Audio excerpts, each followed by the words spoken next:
serbisyo po na binigay po ng BHRC. Nakakuha po kami ng vaccines for flu, tsaka pneumonia vaccine, also dental check-ups. Yes. Maraming salamat po BHRC sa Kalinga. Next time po ulit. Thank you.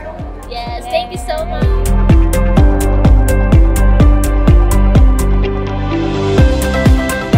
Alhamdulillah, malaking tulong ito sa mga kasama nating Moro, makapag-avail ng mga libreng vaccine, gamot, at saka libreng check-up, sir.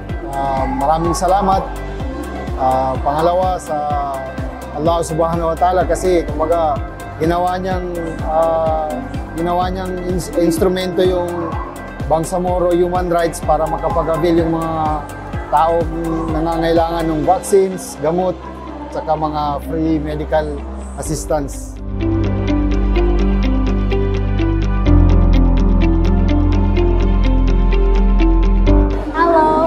I'm Karina Azara from Indonesia. I'm really amazing for this event. Alhamdulillah, I really becoming one of the foreigner that's really glad to get this chance to get the free vaccination. And when I was coming to the register, all the people here really serving and really welcoming us. So for all the foreigner, if you are in Bangsamoro especially, if you want to get the booster or anything, BHRC, Kawagi for all.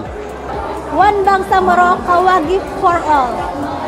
Maraming salamat Bangsamoro Human Rights Commission. Tawagib ko, tawagib mo, tawagib natin lahat.